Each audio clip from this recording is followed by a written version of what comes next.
So I was chasing the passion that I was praying for, chasing this serotonin and this dopamine. And then I got to a point where I got it and it was overload. So that's when the breakdown happened. So I'll start where the business starts, right? I sell satin pillowcases. Now I'm doing visibility, promoting. There's a time I was selling like 5 pillowcases in 2 months. And for me, that was fulfilling. It was enough for the time. And then I kept on posting more. It was 250 at the time because I don't have VAT. I didn't have retainers for accountants, nothing. So then I keep going. And then I remember at the time I was like, I don't want to do dukes. And then there's a lady called Utembi Mantrosha. She was like, why don't you want to do dukes? Explore that. And she made me tap into who I actually am. And then I actually explored why I don't want to do dukes. And I didn't like the narrative behind not why a black woman wears a duk, but how she wears it and who she is in a duk. Angry black woman, ghetto, like all of those things, the stereotypes. And she was like, why don't you challenge the stereotype? We had this conversation in my comment section. And she's like, why don't you challenge that stereotype? And I was like, how do I challenge it? Then I went and I did my homework. Then I was like, okay, I then have to communicate why actually black women wear dukes and what it does for them and the heritage of it all. And I can then own that story and recreate it because I hate the one that exists.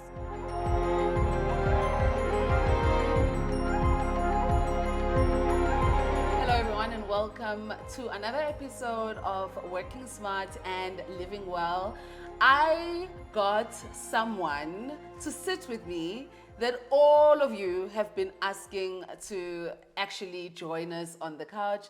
Sinovuyo, Mondliwa, one of my favorite people. But you know, I tell you all the time. Same. I tell you all the time. Like, the love is 100% returned. literally, I'm always just in awe of you. I'm like, this girl has no idea who she is or what she's doing. Because I think you are so exceptional at what you do. And I think the last time we spoke, I said to you, I don't think you even need to worry about accolades locally, because the level at which you run your business and your life is global, you know, and that's not to undermine the local, but it's to say, you know, your standard and your benchmark is very high. And I think you don't recognize it because it's natural for you, right? You want to do things, yeah, right? You want to do things and you want to do them well. You just mentioned your dad. Is your dad like that? He is 100% like that. When I was like, we'd wake up and like, you know, like let's sweep outside because the trees, ne? And then I'd be sweeping and he'd come and be like, this is not how you hold your broom. Everything that you do, you must do with intention. Wow. My sister once broke her teeth and my dad was, and then she was like, it was a mistake. And then she was like, he was like, there's no such thing as a mistake. You need to understand why you made that mistake. You weren't looking when you walk. I don't want kids that don't look where they're walking. So it's just like we've always grown up like that. That is crazy. No, but it also explains a lot, because I think you really undermine how excellent you are. In a way, it's good because I don't think you then obsess about excellence, but it's such a natural way that you do things and the way that you exist. Thank you. I really love it. I'm always in awe of it. So you went to school, you went to varsity, you were trained as a town planner, if I'm not mistaken. Did you ever work? Yes, I did. I studied urban and regional planning. It took me 5 years to finish an honors degree. And then I worked for about 5 years. So 10-year career in town planning. Yeah. So they call it town planning generally. But we studied a degree called urban and regional planning. Okay. So you've lived in both worlds. You've been in corporate. You're an entrepreneur. Yes. What's your story? How do you feel about both spaces? Tell me about what your experience was like in both spaces. Okay, so in varsity, we got trained in theory. So I think it made me a thinker. I'm a vivid thinker. I know I can see like the next 6 months vividly. Yeah. And then I literally live according to those steps to get to that vision, you know. So I think theory makes you understand things to like a very, very basic level.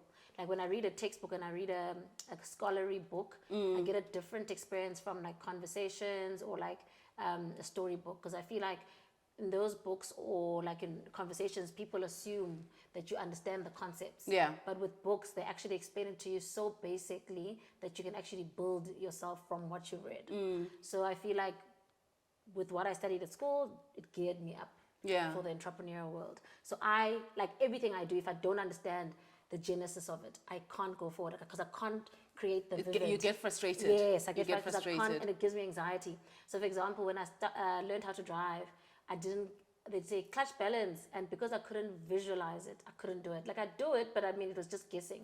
And then I had a big fight with the person who was teaching me. I was like, that thing is not going to work. Because they assume that you understand. I was like, that thing is not going to work. And they were like, just do it.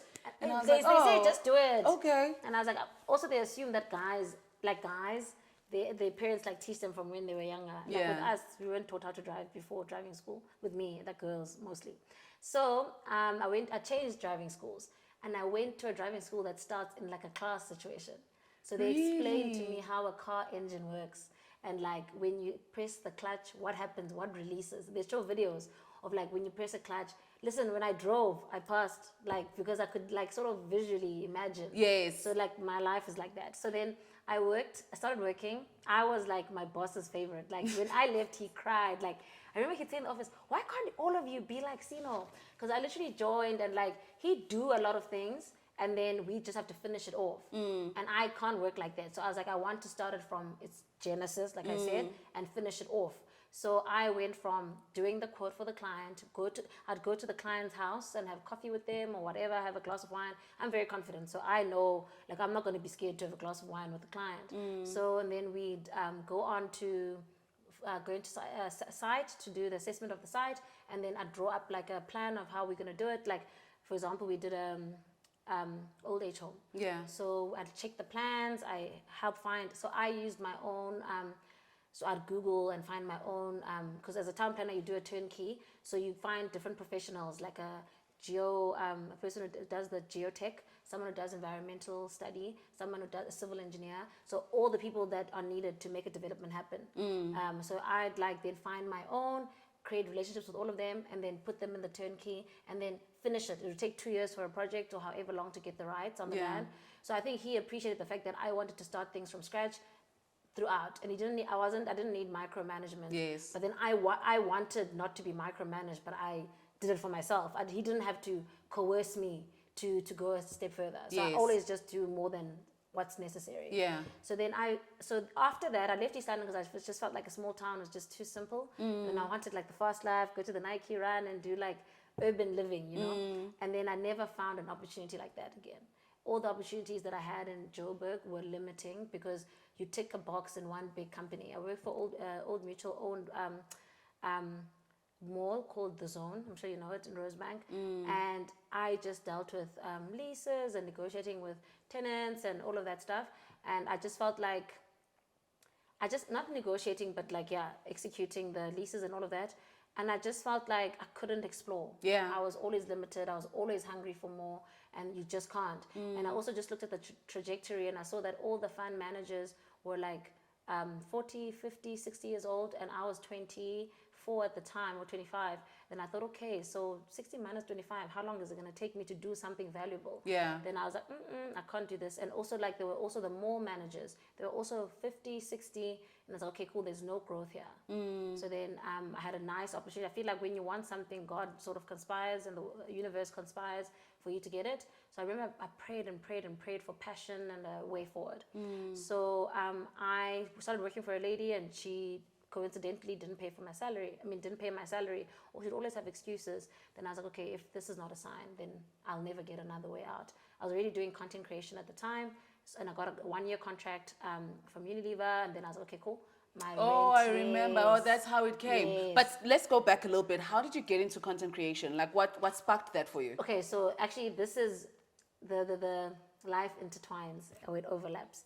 So what happened was, because I'm so passionate and I was so starved of knowledge, not knowledge, but the ability to extend myself mentally, I then found different avenues to extend my existence or my mind or whatever. So I had cut my hair. It was trending. Cutting your hair was trending. I didn't do it because I had an awakening. It was just because, okay, I can do it because people are doing it now. So I was a sheep, as most of us humans are. And you followed. And I followed. So I cut my hair, and it was the worst experience ever. My scalp was dry. Really? I remember I'd scratch my scalp to a point where sometimes I'd bleed, you know, because it's not hydrated, it's not moisturized. I didn't know at the time. So then I Googled how to take care of it, and then there was like one player locally, and then most of the information I was getting was from America and the UK a little bit, the Nigerians living in the UK. So I started buying stuff because the products weren't really there. So you'd have to find raw ingredients and then sort of mix your own thing.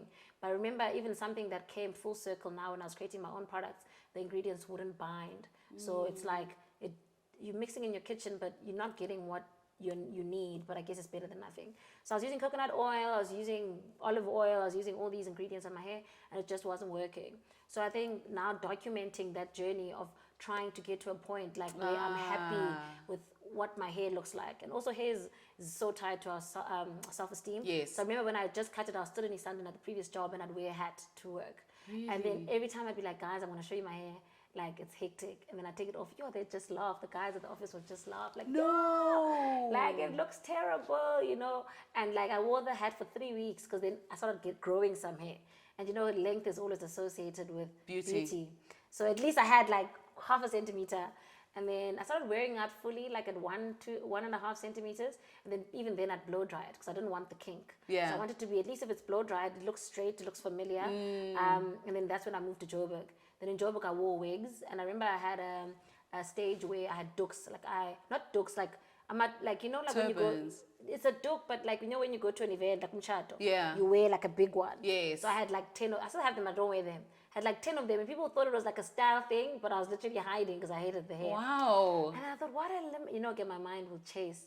So I was like, what a limiting way to live life. Like, we have no clue how to express ourselves in our most natural state. So the conversation built from just trying to moisturize the hair to, it became like scholarly, like, okay, what is the fundamental issue here? But it's so What's weird. the genesis? Like, when you explain this whole concept of how you thrive when you understand the granular existence of anything, it starts to explain a lot of how you do things.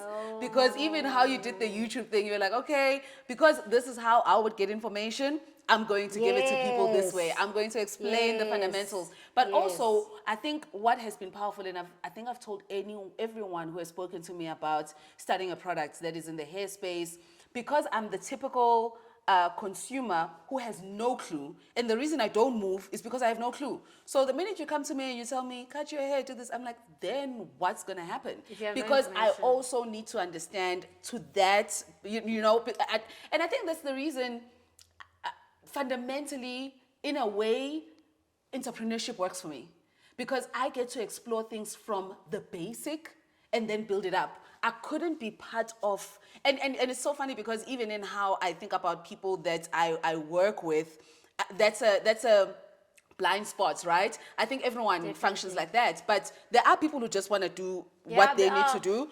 But for me, I just want to know everything. It's actually one of the reasons I left my job because I was just like, there's no way. I don't want to exist in this space only. I want to know what the decision makers are talking about. I want to know how this business runs, and I want to know how you, I want to know how you build this thing and how do you make money and how does it work and what does it move? How do you make decisions? I always had a curious mind like that. When you think about the two environments for you, entrepreneurship and having a job, where do you think you thrive the most? Definitely entrepreneurship because it fulfills me more. And I think I've been able to, like we spoke about the first time I was on the Gender Woman platform, passion before profit.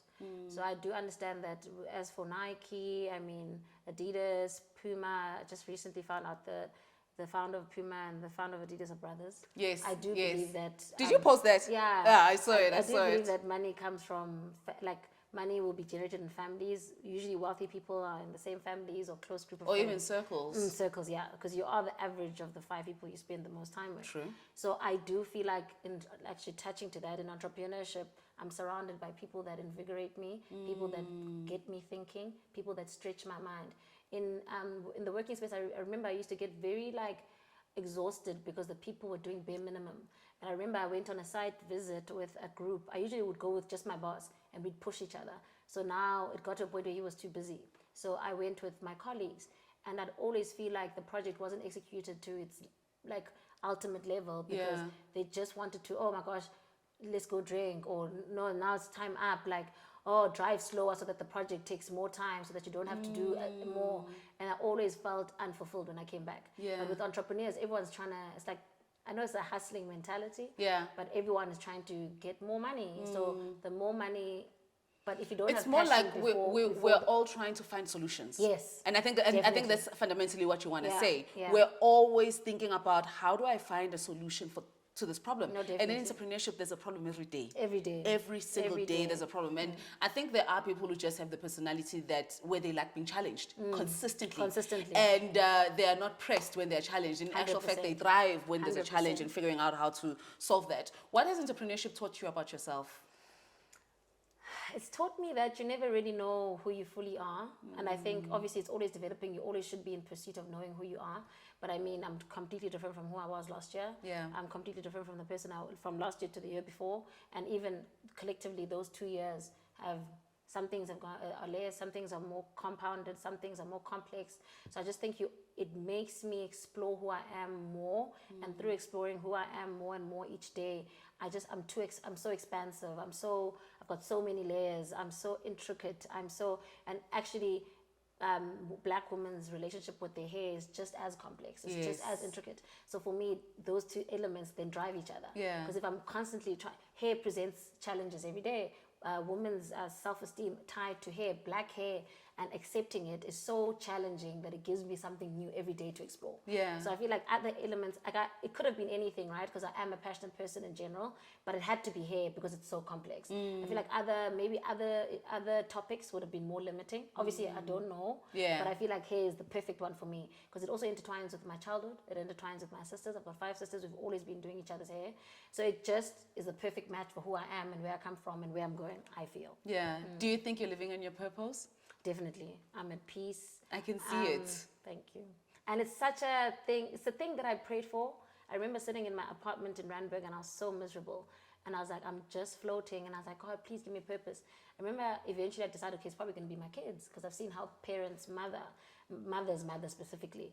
And then I thought, okay, that's so... I love how you're technical about emotional things. I'm just like, no. Really? We don't look at people like, Really? oh, they look happy. Is it the kids? Okay, then maybe do the kids for me, you know? I think you're Wow. very... I think it is about that concept of...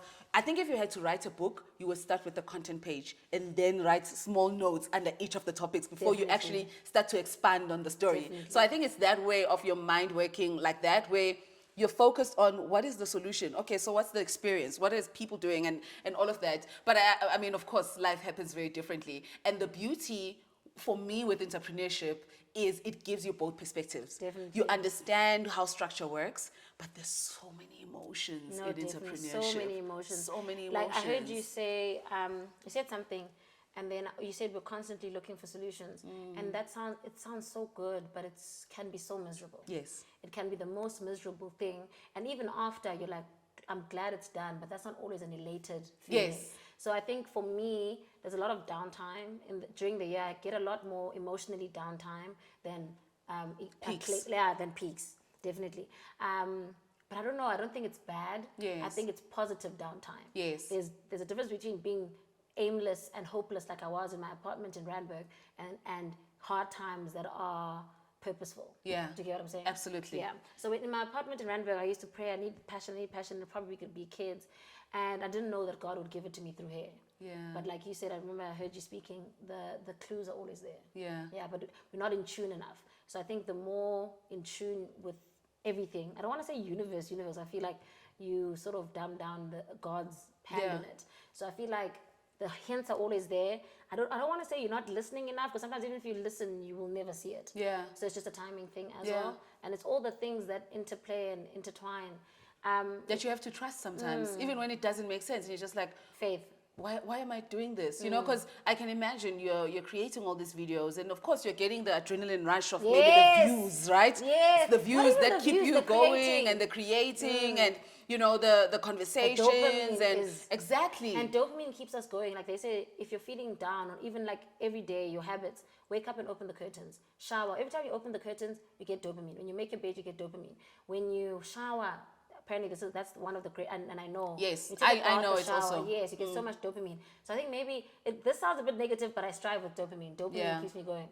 So even that constantly looking for solutions, that's constant dopamine. Yeah. And a lot of people, when they are depressed, they lack dopamine Yes. and serotonin. Yeah. So I think this gives me a lot of dopamine and serotonin, and that's why I'm happy, because serotonin makes you happy. Yeah. I was actually watching a video this morning of what vitamins to take and supplements to take, because with the older you get, like our hormones affect us more around our cycle, and then they like iron, magnesium helps us regulate our serotonin, because I think there's three different phases during our period, and in the Yes. in the phase just before our period, that's when your because you have lower, I think, iron in your system. Not for everyone, but that particular lady, she generally suffers from low iron, but she has lower iron in that time, and a balanced level of iron in your body regulates your serotonin. So if you have less iron, then your serotonin isn't functioning as it should. So then you're more down. Yeah. So you can get supplements and vitamins. That's to definitely balance so that. true, because I know before my cycle, I will at times have it's PMS essentially. I will have moments where I'm just like, why am I feeling down? Why am I so sluggish? Why am I so tired? It's so funny. I had another guest that we actually spoke to about exactly that. So you're creating content. You're getting engagement. You're trying to find the solution to your hair, whilst you're trying to figure out also what to do at work. When do you get to a point where you say, okay, I'm not going to pursue this work story anymore. I'm just going to figure out how to, I don't even know if you thought you would be able to build something here, or what was that decision in terms of completely being out of the workforce? So for me, when I thought content creation, I could see a more vivid picture of my future. So I could see 6 months ahead. I could see a year ahead. In my 9 to 5 situation, I couldn't see a 6 months ahead where I was happy, because it was like, how many geotechnical studies am I gonna find geotechs to do? Yeah. How many civil engineering drawings am I going to see? How many traffic studies am I going to see? They're all the same logic, you know. There's never a new element. I'm not challenged, you know. And then when that lady, she first paid half of my salary, and then the second month she didn't pay my salary at all. Then I was like, I was at the office, and then I said, I'm going to lunch. And then when I went to lunch, I emailed that I'm not coming back. Then I said, it's breach of contract, and I sent all the elements. My salary hasn't been paid, and I was done like that. But I don't think it was a negative way to leave, but it came in that moment. And I'd been communicating with her prior to that, and she just wasn't hearing me. And then when I got home, I'm like, okay, so I've been creating once a week on Saturdays when there's light, because my page is just like, I don't take pictures at night. So I think it brings that serotonin again. So I was like, I'm creating once a week on Saturdays and Sundays maybe. If I create every day, the atomic habits. So daily work doesn't add up, it compounds. Yeah. So I started doing that. I started creating every single day. Everyone I'd advise who wants to be a content creator, post every single day. It's visibility, it's top of mind. At the time, I wasn't doing visibility and top of mind because I didn't have my own brand yet, but I didn't know that I was doing that already. I remember my older sister was like, why are you always posting selfies of yourself? It's so vain, you know? And then I knew somehow that helps me get work, but I didn't get what the logic was at the time. Yes. But then also I had that new rejuvenation of just leaving my 9 to 5. I went home actually in April 2019 to tell my dad about it. And I'd already made my dad satin pillowcases. I made satin pillowcases for myself, then I made for my dad and mom. And then they loved them so much. They still use them, the same ones to this day at home. Wow. So for me, that was validation. My dad asked me, what are you going to do? And because I could explain it to him from the basic to what's possible in the future. It was never this. It was much less than what's happened now. But he said, okay, I trust that decision. So I came back. I actually left the job a week after I'd come back from East London. I think it was his 60th birthday, or it was my mom's 60th birthday. I came back and I felt I had a go ahead from my dad. I had a go ahead from my own mind. My heart had a go ahead, and I could see a more clear future. If I can't see what's going to happen in the next 6 months or 5 years, then I can't go forward.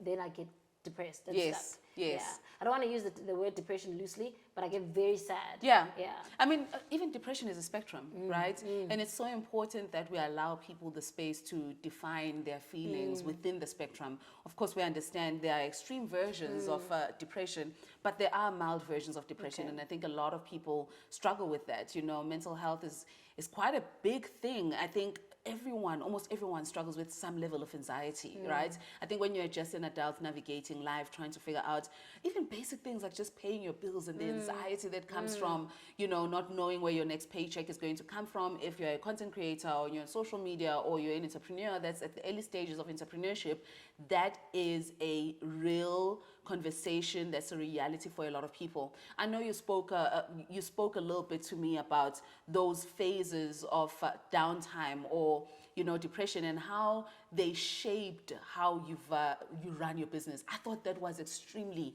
powerful, Sinovuyo, because number one, it takes courage to say, I'm going to build a business that's going to sustain me, but it's not going to kill me. 100%. How did you come to that decision? And I want you to tell the story maybe from your personal experience of, how you got to a space where you felt like, I'm stuck and I don't know what's going on. And when you eventually got to the space where you said, I'm going to start doing dukes, right? And this is how I'm going to do them. I know sometimes it's not linear, but whatever you can share about that experience. In hindsight, it's not linear. Okay, so I was chasing the passion that I was praying for, chasing this serotonin and this dopamine, and then I got to a point where I got it and it was overload. So that's when the breakdown happened. So I'll start where the business starts, right? I sell satin pillowcases. Now I'm doing visibility, promoting. There's a time I was selling like 5 pillowcases in 2 months. And for me, that was fulfilling. It was enough for the time. And then I kept on posting more. It was 250 at the time because I don't have VAT. I didn't have retainers for accountants, nothing. So then I keep going. And then I remember at the time I was like, I don't want to do dukes. And then there's a lady called Utembi Mantrosha. She was like, why don't you want to do dukes? Explore that. And she made me tap into who I actually am. And then I actually explored why I didn't want to do dukes. And I didn't like the narrative behind not why a black woman wears a duk, but how she wears it and who she is in a duk. Angry black woman, ghetto, like all of those things, the stereotypes. Then she was like, why don't you challenge the stereotype? We had this conversation in my comment section. And she's like, why don't you challenge that stereotype? And I was like, how do I challenge it? Then I went and I did my homework. Then I was like, okay, I then have to communicate why actually black women wear dukes and what it does for them and the heritage of it all.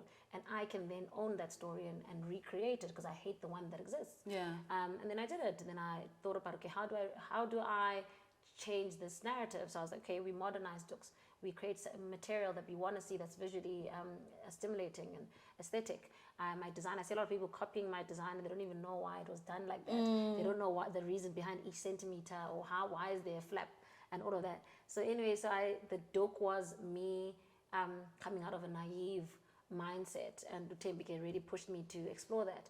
And then now the duk took off. Like I remember when I bought, I think there's a story behind that, but that's for a conversation for another day, why it took off and the connection to the black woman and her relationship with the hair, connection to my experience with my hair in the beginning. It's a lot. And the heritage part. I think the heritage part is the biggest part. So anyway, so I bought material for 1,400 at the time. And I'm not going to say how many dukes I made because they're going to know my percentage. But I made a few dukes and I was doing it via email at the time. And I got like over 1,000 emails. Yeah. Then I was like, And I remember then with each email I'd have to, so this is when the what you're talking about started. With each email I had to then send them a picture of what the colors we had. I didn't even realize that I didn't have pictures of the colors. So by luck I had like a picture where I took a picture at the shop. Yeah. So I was using that picture, okay, which color would you like? And the person would choose. Then after that I'd have to manually do an invoice for each person. Then I remember it took me like 2 weeks to go through 1,000 emails, sending each person, and then the conversion rate was about 40%. So I only was able, because of how long it took. Yeah. So literally the next day, I wrote on Instagram, actually that really helps me.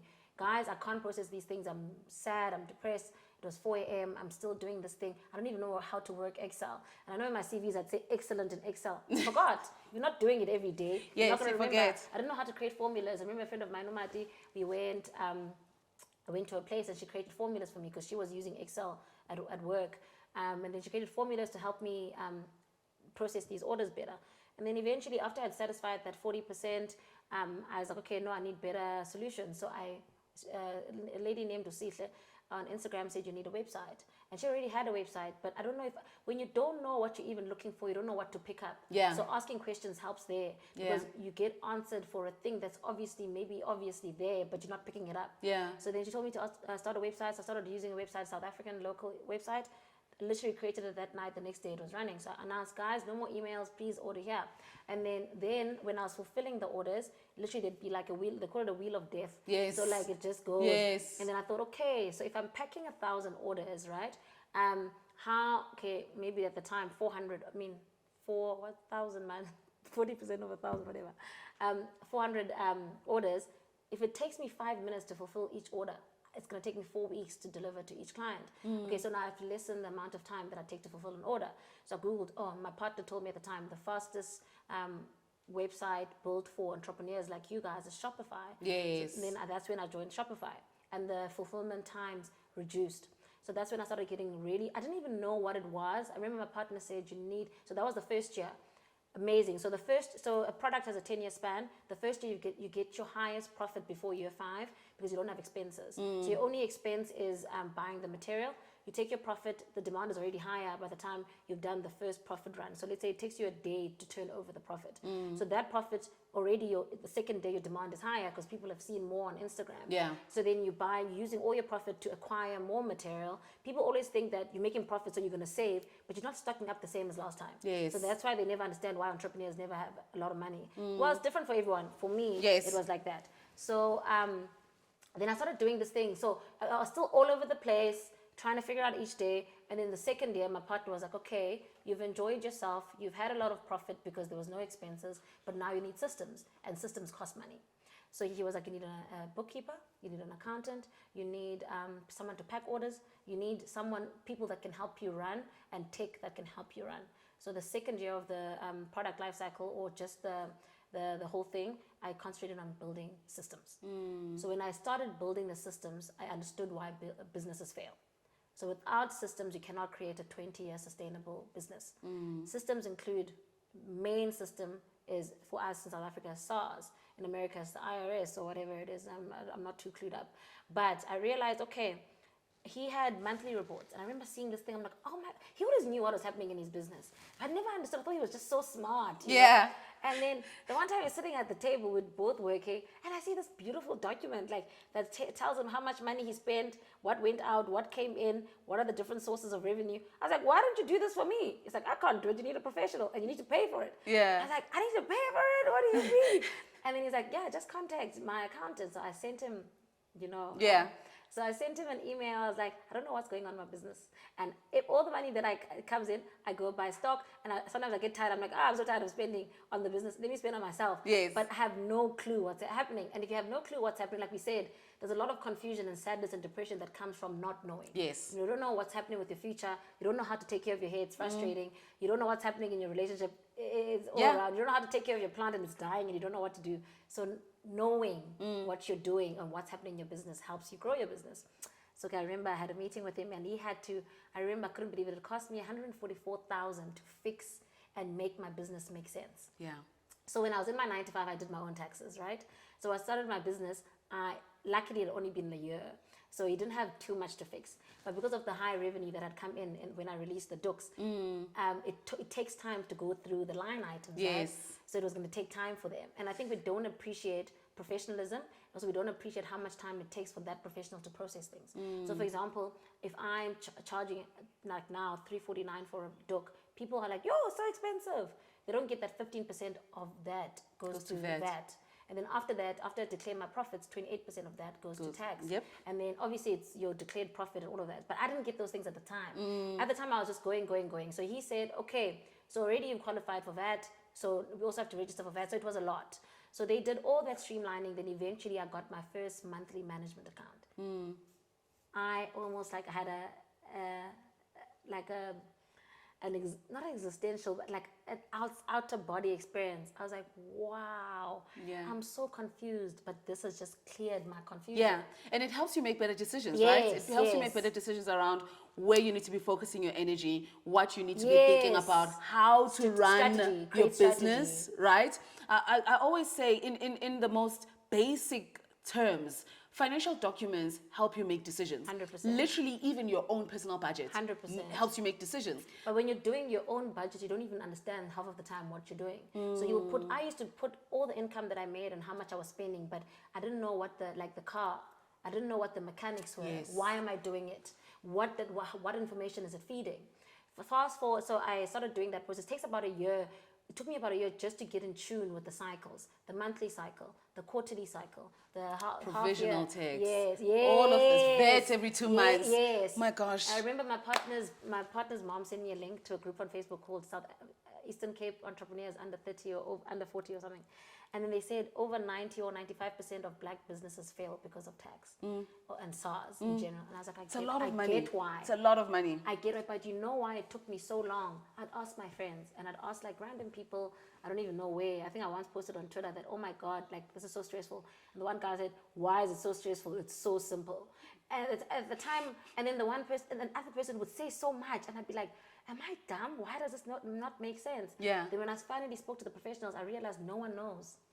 People are telling you information that people are lying, but they don't know that they're lying because they don't know why they think it's they know. regurgitated social media snippets of information. I don't even think it's just social media. I don't know what it is that misinforms us so much, and we continue with this cycle of misinformation.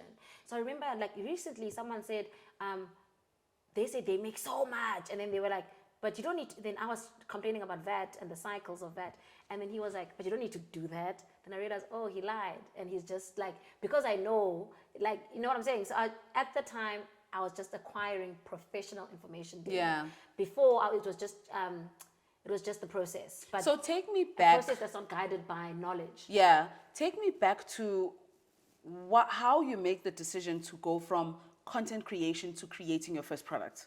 Okay, it goes back to that car thing, or that wanting to know the genesis. So I was creating pictures. Then I was like, okay, people are asking more questions. Let me use the questions to create videos, because the videos might answer the questions. Then now more questions come up. People never get satisfied. They'll ask more and more questions. So now you have to have a limit. But the videos were short form content. It was a minute on Instagram at the time. And then I found I didn't even know about YouTube before. I found a different platform called YouTube that allowed longer form videos. So I was like, okay, the questions that aren't being answered by the snippets on the 1 minute video will be answered by longer form content. Then I realized, okay, the longer form content on YouTube, there's still a part that it doesn't satisfy. And then I realized through just self-introspection as always, I realized, okay, you can give someone fish, or you can teach them how to fish. So I was like, okay, the next point is to teach people how to fish. So teach them how to do their hair so that they can go home and empower themselves. Because when you're just giving them snippets on Instagram, they're not retaining the information.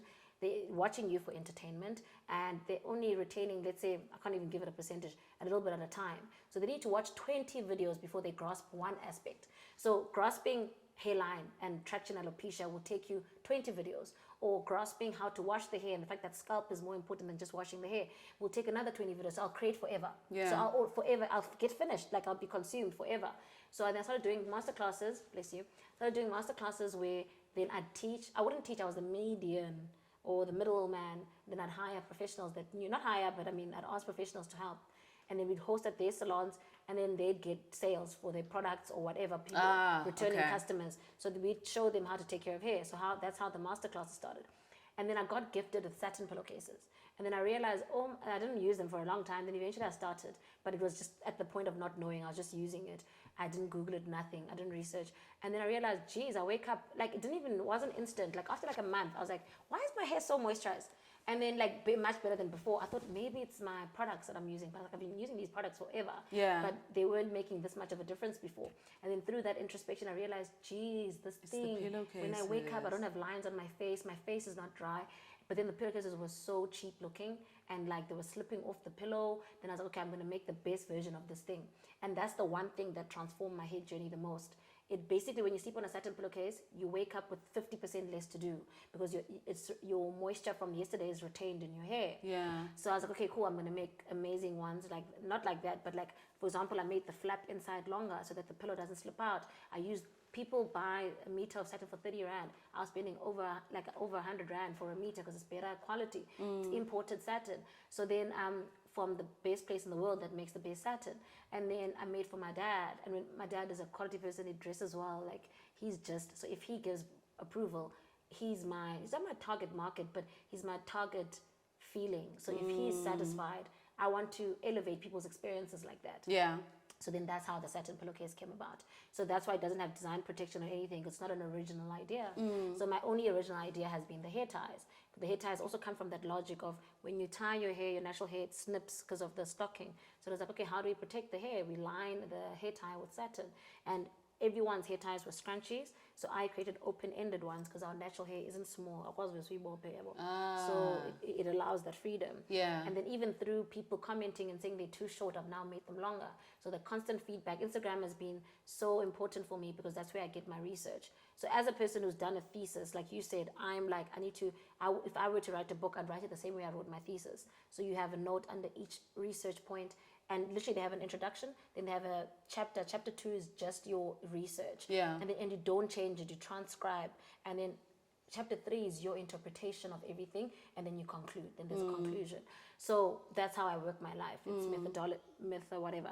So I can't say it, but yeah, methodological or whatever. So yeah. So I'm literally trying to help you, and I literally can't remember the word myself. So it's method basically based. So even that, finding those systems, the accounting, the online systems, and also there's a time when I wasn't basing my decisions on data because management accounts aren't enough. Yeah. And I met my partner introduced me to a business strategist. He grows businesses for a living, and I said to him, "It's too much. I'm depressed. I'm sad." Remember that our therapist told us, you need to stop talking about Love Kinks on date night or holidays because you're literally draining this guy. And remember my therapist said, people, when someone loves you, they have empathy for you. But the more you take from them, it reduces their empathy. Yeah. So when they have reduced empathy, it reduces their ability to love. So we need to constantly reserve the person's empathy for us so they can keep loving us. So by pouring my stresses for Love Kinks and my need to find solutions for these problems on him, it was reducing our life experience together. So then I got a therapist. So then I'd offload more, again, professional.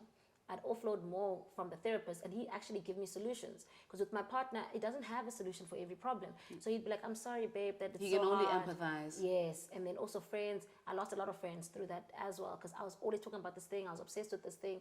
And then I got to a point, it's like, okay, I can't do it alone. I can't do it with my partner. I can't do it with my partner and my friends. I can't do it with my partner, my friends, and my accountant. Now I need more and more and more support. And those are the systems that you build so that your business can grow. With everything that happened when you did the satin pillows and then the dukes, what makes you think, let me take on another giant challenge and let me start a product?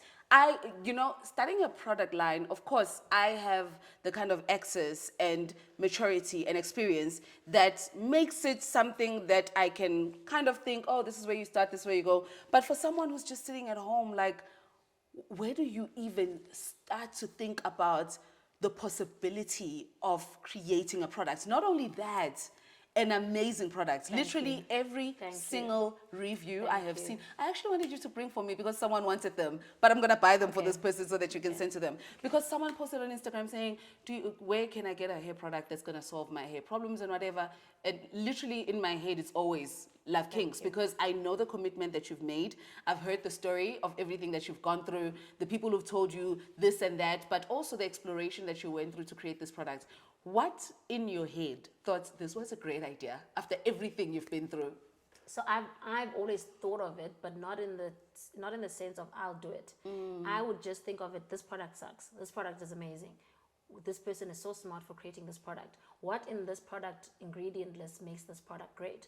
But I didn't know that was research for my products eventually. So for me, it never occurred to me because I didn't feel like I had to solve that solution yet. You get what I'm saying? So it only came to me, so weird. So this one wasn't passion driven. So this one was driven by pure business. But that's what happens, right? Over time. Literally, definitely. That's what happens over time. Definitely. I recognize even for myself now that I'm very clear about my purpose in the work that I do, but my decisions are informed by what is going to take the business forward. And there's a balance, right? So yeah. Sometimes some of them will be gut oriented or passion oriented. Some of them will be technical or professional, will give you guidance. So I was doing a consultation with this business person, and then for his strategies, he was going to take equity in Love Kinks, 10%. And I was so happy because I got to a point where there's nothing more I could have done for Love Kinks. I can keep posting pictures and videos, but there's nothing that will contribute to the growth of Love Kinks that I could give it. And it got to a point where it's, when you can't give your business the strategy it needs, then it dies. So if you're not growing, you're dying, even as human beings. That's actually another thing that my partner's therapist said. So, okay, so now it's like I go to him and I'm like, I'm sad, I'm angry, I'm frustrated, I'm flustered, And now obviously I've got the other solutions, but now the problems keep coming, like you said, every day. So he said to me, you've got no business plan. That's the simplest way to we think we're doing. Here's another story of people lying. Not lying, but there's just so much misinformation. So I said I need a business plan, right? And I did like a one-page business plan back in 2016, like when the Saturn pillowcases came out. But that was, every year you have to renew your business plan. Yes. But there's a business plan when you're starting a business, and then there's a business plan when you're 2-3 years into the cycle of a successful business with revenue or high revenues or whatever. So he said, you need to create a business plan. Then from that business plan, you have to create a spreadsheet, an Excel spreadsheet that informs all your decisions. You can no longer make any decisions based on you. Yeah. All your decisions have to be based on information, and no one is smart enough to know all the information in their business from the top of their head. So you have to put it down for yourself in a spreadsheet. I didn't create that spreadsheet. I don't know the formulas. It's locked. So he created a spreadsheet for me through his knowledge and 5 years at JP Morgan in America. Like, he's got a lot of experience. So he created the spreadsheet for me. He locked it. I just put in a number. If I've got, let's say, 100K to restock, I'll put it in 100K. It gives me all the values. You need this much material of pink, yellow, green, and then it tells me how much my revenue will be, how much of that revenue goes to VAT, how much of that revenue goes to salaries, how much of that revenue has to be reinvested. And then he said, okay, this was like beyond, blew my mind. So he was like, looked at my stats. I gave him access to my Shopify, my Google stats. One of the most important things you can do for your business. Before, I wasn't paying for the most expensive plan on Shopify because I was just like, I'd rather stock. But then my partner said, no, pay for the expensive one. That's why they charge you for it, because it actually helps you. With the data, the analytics. But I didn't know what to do with the data. And when I'd ask people, they'd be like, data is so important. But they're not telling you, it's like what you balance. can do with it, yeah. So then, so when I started I was getting the data for a year already, but I wasn't using it because I didn't know how to. And everyone just tells you can use the data, but if you don't know how to, it's useless to you. Literally. So then eventually, so I was so happy. I was like, him telling me to activate the data then was preparing me for that moment. So opportunity meets preparation. Yes. So then when he wanted my data, I had a year of stats because I've been paying for it. So anyway, Shopify stores it. So when you're ready, you can activate it. Does expose you to it. Yeah. So he looked at the stats and everything, and then he said, businesses that last and businesses that people invest in have high returning customers. Your returning customers has to be more than 60% or more, because then you can do projections. You can't do financial projections for a company if you don't have a returning customer base. Because your products are so high quality, people are buying once in 2 years, so people aren't coming back. So you need one product or a few products that finish every month so as to generate returning customers, or your business will have to close. And I was like, people don't even know why their businesses are closing, you know? And then, so he said, literally, you've got like a year, 2 years to create a product, that thingy, or your product lifespan will die out. He wasn't as harsh. Probably I recreated the words in my mind. So then I was like, okay, cool. I don't want to just create products. I'm a person who creates for purpose. Yes. I'm a person who creates from purpose, and I'm a person who needs to understand the basis. So I wasn't going to create products until I had an aha moment. But now most of my time, my downtime, is spent exploring the option of why am I creating, what am I going to create. So initially I thought, okay, the most problematic situation is moisturizing. What can I add to what's existing? And then I thought that. And then I remembered my book. There's a book that I love called Marketing with Strategic Empathy. And it says you create, like, it goes back to the Duke thing. The Duke was created because of that book and Tembi's guidance. Not guidance, but hint, like the clue came from Tembi. So it says sometimes as business owners and people that have a business, we create from our point of view. No business grows and lasts if you create from your point of view, because are you arrogant enough to think that you know it all? Yeah. Right? So those comments and those DMs then came in handy when people were like, we want Dukes, because it was telling me what to have empathy for. So people were telling me about the hairline. So, and that was the number one most spoken about topic. And there were clues here and there. My mentor, she found a gene that makes black people more susceptible to hair loss, but at the same time we also braid, and I don't even know what the genesis. I haven't read her thesis on it, paper on it, but I realized, okay, black women are mostly struggling with hairlines. Giving them a moisturizer and a sealant is going to completely overlook or not empathize with them. So how do I draw their attention and then give them what I want, right? Then I was like, okay, cool, I need to come up with the best hairline solution. I looked at all the hairline solutions in the market, And at the time, I hadn't seen any serums. And I remembered I had a skin transformation during lockdown, and the things that helped me the most were serums because they penetrate I deeper. remember. I Yeah. remember. So I was like, how's about this is skin, right? Yes. I remember asking, this is skin, and researching, and they're like, yeah, this is skin. So the problem is not the hair, the problem is the skin. So then I was like, okay, cool, and the follicles. Yeah. So I was like, okay, cool, let's create a serum that goes deeper, because usually people were doing like oils with actives, but oils are sealants. Like from my then 7-year journey, I knew that oils were sealants. So then I did a serum, and then the serum initially I had wanted a certain active, but that active was already in the space, and people, I mean, dermatologists prescribe it. So it was going to be me but sitting on top of like an existing story.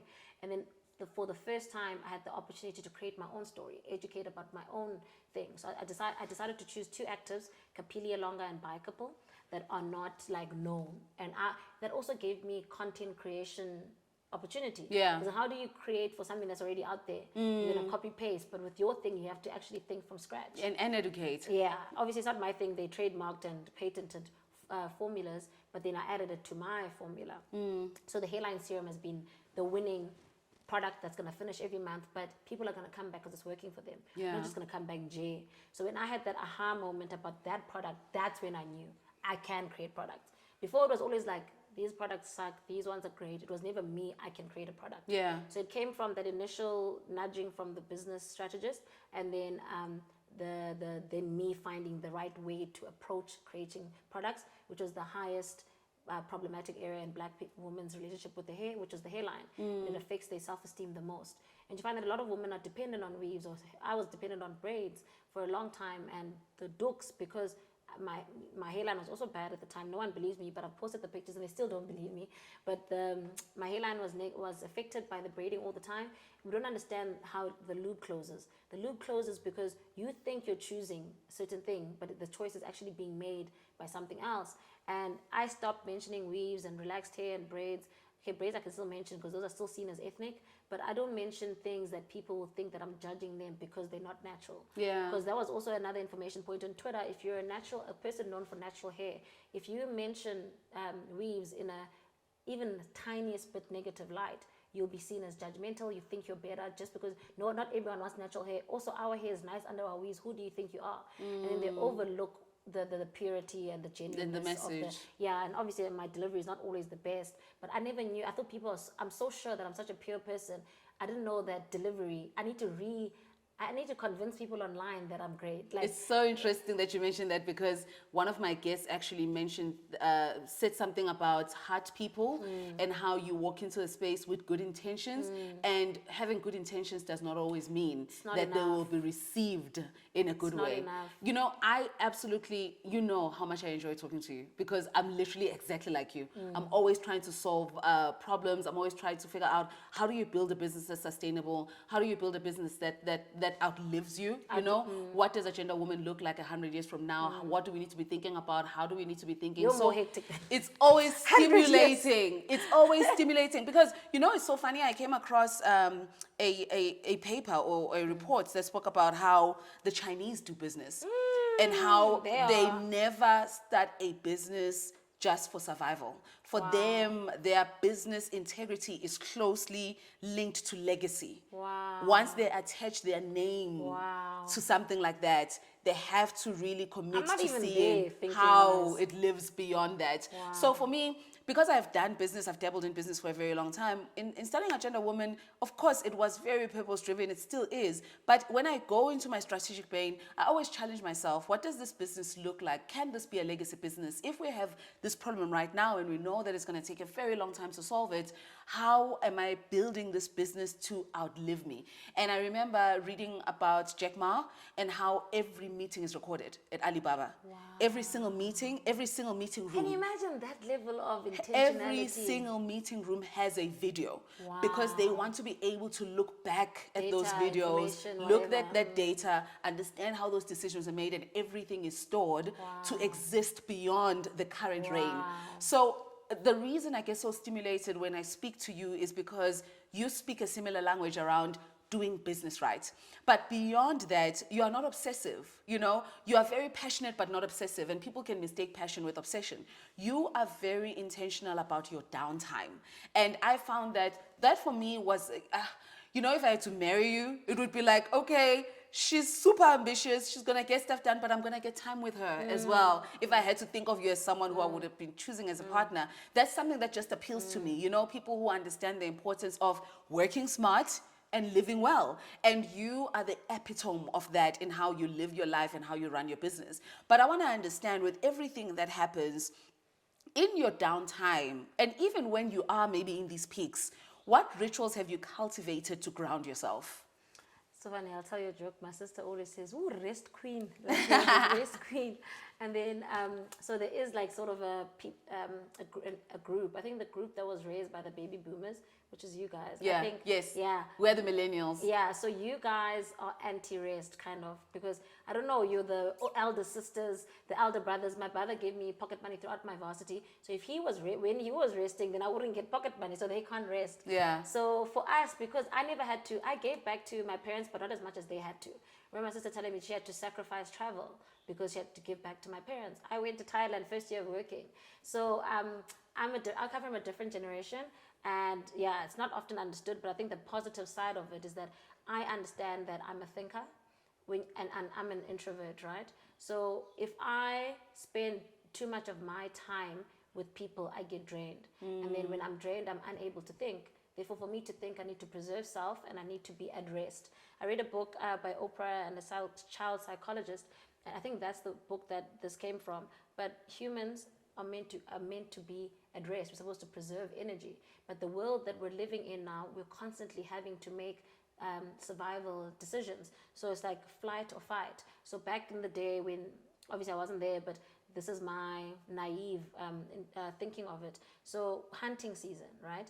You'd hunt once in a while, then you'd hunt enough food to sustain you, and then the I don't know, like the community or the family would be at rest for a while until that, not preservation, but that offering was finished, the food and all of that. And then even Uya Masimini or whatever, getting water, you do hard and then for supply, right? So then for me, I realized when I was going for that 2-year period, the Duk period, the Bonnet period, I was completely drained. So it took me about 8 months to rejuvenate from that kind of mental exertion.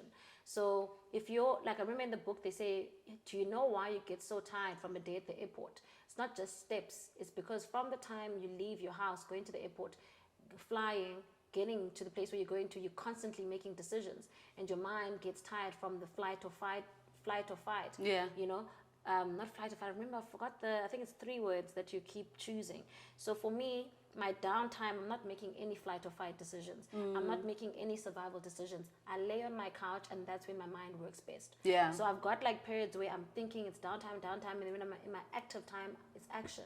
So I'll do, like now, I've done so much PR in this week because I know that I'm going to exert myself PR-wise, and I'm also making same-minded decisions. I'm getting dressed, I'm doing makeup, I'm going to talk about my business. Once I'm done with that phase, I can do that excellently. And then next week, if I'm focusing on content creation, I'm focusing on content creation. And then the week after, if I'm focusing on meetings, then I'm going to do a meeting with all my suppliers once every day. Then I'll meet with my accountants for the first day, meet with my my formulator the next day, who also packages and packs my products. Then I'll meet with my packaging people. Then I'll meet with everyone because I know I'm in that cycle of thinking. Yeah. And then the 4th week, then I'll have like a 7-week plan, and then after that 7 weeks, I cannot anymore. I'm exhausted. Then I need downtime to rejuvenate and make my mind think again. And then so that's how I work. It's not always straightforward. It's not always 8 months. It's not always 1 month. So it's cyclical. Sorry. Cyclical. You're right. Yeah. So, but the downside. There's a thought that I had, and now I've forgotten it. Yeah, I forgot, but it'll come back to me. I think, you know, it's extraordinary how you continue to build your business. Thank you. I think you must literally think this girl is always complimenting me. Is she even honest? Because do you know I I'm doing literally do it all the time because Thank you. I want you, even in those moments when you are in doubt about, you know, your capability, to always know that it's much, you are 10 steps ahead of your peers. Thank you. And people who are competing in your environment. And for me, competition is normal. I mean, if you're going for the same audience, then that person is by virtue your competitor. And it sounds like, you know, it's a lot of thinking, it's a lot of analyzing life and analyzing information and data processing. I want to know, Sinovuyo, when you started the Dukes and Sinovuyo today, how do you work smart today? With all the information you've gathered along the way, what does working smart look like for you? For me, I've realized that I don't know it all. I've realized that only working from a point of passion is a lot of naivety. So I've learned a better balance between passion, information, professional, getting work, help from professionals, paying professionals, how much it costs to get, how much it costs per hour for my lawyer, how much it costs for my accountant, how much it costs to get the product. And I said, I'm more informed. Yeah. I know more. I know who to trust. I can't ask just anyone about a business plan because I realize people don't know how to create a business plan. So I actually paid someone to create a business plan for me, the more intricate one, because it needs projections, it needs all these things that I don't know how to do. So I'm a person where now I've prepared, I've done pitch thingies for funding. I know what an annual financial statement is. I know how an annual financial statement helps my business grow. I know that it takes about 20 years to grow a business to a point where you just have 3 million rand sitting around. Yeah. And then people think that just because you're selling so many Dukes and bonnets, you should have 3 million sitting. No, because every single day I've got more demand than the previous day. Sometimes I even hold back marketing because it's like, if you're creating more demand, you don't have money to satisfy it. What are you even doing? So I just know more, and I create from a place of I create from a place of being fed knowledge, or like more real knowledge, not passion or airy or I don't know, content creator. Data. I create from data and information. It is. A lot of successful businesses are really data-driven businesses. I had an opportunity to speak at Vodacom the other day, and one of their constant conversation is they look for people who are data-driven and obsessed about their business. When they hire, those are the two prerequisites. When you step into the room and you say you want to work for the organization, are you data-driven? Are you obsessed with Vodacom? I think I can't end our conversation without asking the next question, because I believe that you have found harmony between your work and wellness. And I use the word harmony because there is no balance. You know, at any given day, you are exerted in one direction and not the other. And I always encourage people to go to this experience in that manner, where they recognize that this year you might have a month of downtime, 11 months of working. But in a different year, you might have 6 months of downtime and 6 months of working. All of it is about staying present and understanding what you need when. How does Sinovuyo live well? Sinovuyo lives well by lying down a lot, just chilling a lot. Sinovuyo lives well by understanding projections, like living according to projections of even my personal life. Like, what do I want to do? If I want a baby in 3 years, what would it take me now to have the baby in 3 years? What would it take me to have a 20-year business? What would it take me to have a lasting relationship? So I plan ahead. I think I said this in our last Agenda Women engagement. I need a 5-year plan, but at that time I didn't know what it takes to have a real 5-year plan. So I live well by planning ahead, having a 6 months, 1 year, and 5-year plan. And I already know how much downtime I can possibly have 6 months in advance. So I think it's planning. It sounds very still technical. It's not airy-fairy. I totally get it, because a lot of our downtime is strategic time. Yes. And I think people don't understand that. So when you talk about, you need to have planned downtime, it's because when you're not doing, you're thinking. And often you can't do exceptional thinking when you're doing. So it's important to reserve your energy, to preserve your energy, to come back to self and really recontextualize what it is that you're trying to do or how it is that you're doing with the new information that you're getting. And I could speak to you for hours and hours and hours. I absolutely enjoy it. It literally feels like how I feel when I listen to Malcolm Gladwell I love it. I'm He's listening like my to Revolutionist History, or I listen to How I Built This by Guy Raz. Just the amount of detail that you go into, that you pay attention to is beautiful. It's absolutely beautiful. I wish you continued success, wealth, happiness, love, everything so that much. you wish for yourself. Thank you so I think you're a gift to a lot of people in the way that you're changing people's lives by changing the way that they see their hair and the way that they see themselves. I think there's so much you're still going to offer the world, and you know I'm always cheering for you and rooting for you. I appreciate your time. I love you. This was so good. Actually, parting statement. It's a Xhosa proverb. Actually, I don't even know if it's a proverb or whatever. But like it feeds into what you say. How do I live well? There's a Xhosa saying that says "Indoda ayilali yacinga," right? So I used to think it's so silly, like patriarchal, but it makes so much sense now. Like they're saying, on your downtime, you're also thinking. Yes. So but it says indoda. It should say umtu akalali. I love it. Absolutely love it. That's so powerful, actually. Yeah, right? Yeah. And it actually came to me now because I've always heard it. But I was like, oh, that's living well. That's true. Yeah. Thank you so much for your time. Thank you, Nom Danny. Thank you for watching today's episode. Make sure to switch on the notification bell, like, comment, and subscribe. You can also catch the full audio version of this podcast at 5 a.m. on Tuesday on all podcast platforms. Finally, if you want to be featured on our Instagram page or website, comment below with a nugget that was insightful for you in this